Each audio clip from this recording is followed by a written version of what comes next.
Hi అండి, welcome to my channel Latha all in one.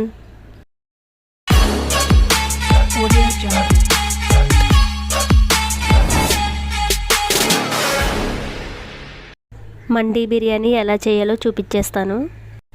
ముందుగా ఒక ప్లేట్లోకి ఈ మసాలాలన్నీ తీసేసుకున్నాను. వీటిని అయితే గ్రైండ్ చేసుకుని పక్కన పెట్టేసుకోవాలి. స్టవ్ ఆన్ చేసి బిర్యానీ పాట్లోకి ఆయిల్ వేసుకుని ఆనియన్స్ మిర్చి వేసుకోవాలి. నెక్స్ట్ ఒక కడాయిలోకి వాటర్ వేసుకుని పైన హోల్స్ ఉన్న గిన్నె పెట్టుకోవాలి.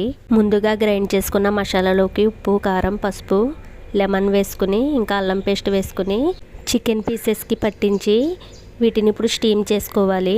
ఇలా చికెన్ని కుక్ చేయడం వల్ల నెక్స్ట్ ఫ్రై చేసినప్పుడు తొందరగా కుక్ అయిపోతాయి. 20 మినిట్స్కి చికెన్ అయితే ఈ విధంగా కుక్ అయిపోయింది. స్టవ్ ఆఫ్ చేసేసుకుందాం.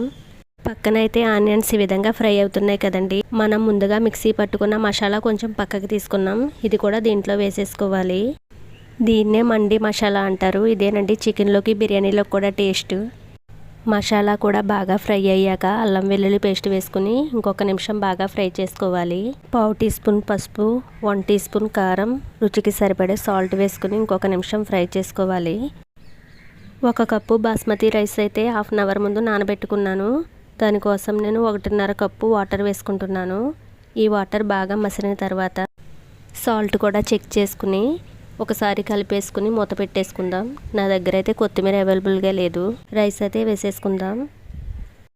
ముందుగానే రైస్ నానబెట్టేసుకున్నాం కదండి, తొందరగానే కుక్ అయిపోతుంది. బిర్యానీ కూడా రెడీ అయిపోయింది. ఇష్టంగా తినాలి అనుకున్నప్పుడు కొంచెం కష్టమైన కూడా చేసేసుకోవడమే. ఈ ప్రాసెస్ అయితే ఎక్కువే ఉంటుంది.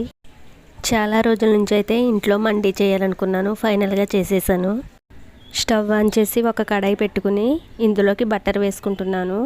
ఇప్పుడు మనం ముందుగా ఉడికించుకున్న చికెన్ని కూడా వేసుకుని 2 వైపులా బాగా రోస్ట్ చేసుకోవాలి. చాలా తొందరగానే కుక్ అయిపోయిందండి. నాకైతే చికెన్ జాయింట్స్ కొట్టమంటే అటు లెగ్ పీస్లు కాకుండా ఇటు జాయింట్స్ కాకుండా కొట్టాడండి. సరేలే ఏదైతే ఏంట్లే అదే చేసేసుకుందామని తీసుకొచ్చేసాము. ఈ చికెన్ జాయింట్స్ అయితే లో టు మీడియం ఫ్లేమ్లో బాగా ఇలా ఫ్రై చేసేసుకున్నాను. మళ్ళీ స్టవ్ ఆన్ చేసి కడాయి పెట్టుకుని ఇందులో కొంచెం గీ వేసుకోవాలి. ఇప్పుడు జీడిపప్పు, బాదం పప్పులు అయితే రోస్ట్ చేసుకోవాలి. చక్కగా ఈ విధంగా ఫ్రై అయిపోయాక పక్కకి తీసేసుకుందాం. మీకు ఇష్టం ఉంటే దీంట్లోకి కిస్మిస్ కూడా వేసుకోవచ్చు.